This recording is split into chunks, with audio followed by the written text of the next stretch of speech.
Hi and welcome back to See You in Hell, a video series where I celebrate the deaths of right-wing figures in history. This time I'm going to be talking about Jorge Rafael Videla Redondo, who is usually just known as Videla. He was a general during Argentina's most recent military dictatorship and was responsible personally and also as a part of a system for the deaths of some 30 to 40,000 people. Videla was born to a military official named Rafael Eugenio Videla and Maria Olga Redondo Ojea. He was born on August the 2nd, 1925, and was named Jorge Rafael in reference to his two brothers who were fraternal twins who were born a couple years before him and died together, both of them, of a disease outbreak just about a year before he was born. Talk about a weird replacement complex. Videla and his family lived in Mercedes, which is a city in Argentina. It is not a major city, but it is a relatively big one. His family, specifically his father's family, had long been sort of like hoity-toity elites in the area, which meant that he was relatively privileged and had a chance to do particularly well in his life. In Argentina, the 1930s, the decade during which Videla grew up, from a child to a teenager, they're called the década infame, the infamous decade, so-called because of the massive social and political transformations that Argentina underwent from 1930 to 1940. This begins with Argentina's first modern, the first 20th century military dictatorship, a coup carried out by a general named Uriburu. However, Videla's family was relatively prominent and, like I said, already in the military, and so he was able to weather the storm. He and his family got out of this first military dictatorship not just unscathed, but actually doing extremely well. Videla was able to secure a position in the Argentine Military Academy in 1942. This is actually, incidentally, at a time when Juan Perón, who would eventually become the next major dictator in Argentine history, this was at a time when he was a teacher at the Military Academy. By all accounts, Videla was a good student and was involved, as some of the other students were, in the next military coup that Argentina enacted. Right? Just a year after he was in the military academy in 1943, a group of officers, mostly colonels, formed an organization called the GU, the Grupo de Oficiales Unidos, the Group of United Officials. They staged a coup which was probably Argentina's closest brunch with actual proper fascism. These guys were pretty right-wing and wanted to prevent Argentina from entering World War II on the side of the Allies. They wanted to maintain a neutral position vis-a-vis the Nazi Party. This was the military coup that would eventually result in Juan Perón's dictatorship, but this is Videla's story, not Perón's. Videla stayed in the military academy and was a pretty effective student. He did fairly well and was apparently relatively well liked by his fellow students. However, he was also known as a bit of a snitch. He is specifically known to have ratted out a number of his colleagues and comrades for having left the facilities of the military academy when they weren't supposed to. At this time, they were essentially cloistered inside of the military academy for the majority of the week. He met and married his wife at the age of 23 while a lieutenant and remained with her for the rest of his life. Videla's life is relatively uneventful and kind of boring during the first Perón government. He was, a military officer in a government that was sort of straddling the left and the right, was pretty developmentalist. He got some positions, didn't really particularly distinguish himself. It was after the Peronist government falls in 1955 that Videla's star eventually starts to rise. He becomes a staff officer in the Argentine military, so this is somebody who's working with the high command, essentially. He takes up the position of leading the military academy himself in the 1950s and has a relatively boring career doing so, but he continues to climb the ranks and is trusted and liked by a lot of military officials. Throughout the 1960s and 70s, he continues to ascend higher and higher in the Argentine military structure. By this time, in the 1960s and 70s, Argentina is again in another major period of political and economic disturbance. Just as an aside, most of the 20th century is a period of political and economic disturbance in Argentina.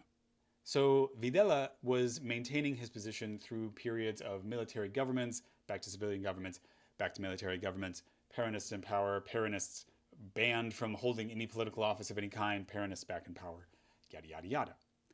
Eventually, the Peronists come back to power in the early 1970s, and Juan Perón himself, who has been in exile in Franco's Spain for several decades, Juan Perón himself comes back and becomes the president of Argentina again in 1973. However, at this point, Juan Perón is no longer a young guy, he's an old man, and he dies relatively quickly. His third wife, Isabel Perón, so not Evita Perón, his third wife, Isabel Perón, assumes office in 1974 because she was his vice president. Incidentally, Isabel Perón is still alive and is also the first woman ever, anywhere, to be the president of a sovereign state. Probably haven't heard of her, but that's because she's kind of a terrible person. The newly ascended president, Isabel Perón, establishes Videla's career essentially where he's going to be going for the rest of his life by making him the chairman of the Joint Chiefs of Staff in the Argentine military. That sets him up as essentially first among equals amongst the leaders of all of the branches of the Argentine military. Videla himself leading the army, which is the largest, most prestigious, and powerful branch in the Argentine military force. However, the writing is on the wall. Another military coup seems like it is probably coming. This one will be justified by the relative incompetence of Isabel Perón, which is largely just because she's not a career politician, and also because she inherited a country that was extremely and deeply divided between the left and the right, and also facing extreme economic consequences of a lot of this like upheaval, things going back and forth, and also the United States and other Western countries punishing any leftist moves that Argentina was making in order to protect its citizens. And so Videla, along with the other leaders of the military, decide that they're going to take this into their own hands as they have seen their superiors do time and time again. On the night of March 24th, 1973, just after midnight, they kidnapped and absconded away with President Isabel Perón. They then shut down all of the TV, radio broadcasts, they shut down the newspapers, they took over the country, clandestinely and relatively bloodlessly. Videla, first among equals in this coup, then emerges as the de facto president of Argentina. That is to say, he declared himself to be president. He was never elected. No votes were ever cast for him. He was an illegal president, but was operating in the office of the presidency. Much like previous governments in Argentina, much like previous military governments in Argentina, this new one had a name for itself, but they weren't the group of united officers. They were called El Proceso, the process of national reorganization. It's a very creepy name for a very, very creepy state. When they entered power, they said hey, what we're going to do is we're going to do a big reset. We're going to stop all of this fighting between the left and right. They were overemphasizing the amount of fighting that the left was doing, but that's how the right always does this kind of thing. They said okay, probably we're just going to need to kill like 5,000 people, mostly communists. And most of the Argentine populace was phew, okay, thank goodness. Somebody's going to be taking care of these communists, which we don't like, and great. Then we're going to get back to regular old domestic politics. This is not what happened. Instead, the Proceso proceeds to become the most murderous military government in Argentina's history, possibly the most murderous government that it's ever had since the governments of the 19th century, which engaged in genocide against indigenous peoples. The Proceso proceeds to kill not 5,000 people, but somewhere between 30 and 40,000 people. Exact numbers are hard to figure out because the nature of these killings were secret. They were disappearances, right? Disappearances is a particular kind of partisan and political violence in which the government disavows any reality of what it's doing. They say that the people that they have taken and kidnapped and tortured and killed, they just say well, we don't know what happened to those people. How are we supposed to know what happened to them? What would happen would be that military forces, the police, off-duty officers, or paramilitaries that worked with them would show up at people's homes, at people's churches, at people's places of work, at people's places of business, at schools. They would take them away and take them to places where they would either be immediately killed or tortured in order to try to gain information from them about their comrades. Many of these people were involved in some kind of leftist or progressive organizing. They were student activists, they were professor activists, they were union leaders, they were journalists, they were queer advocates or feminists. They were also disproportionately Jewish.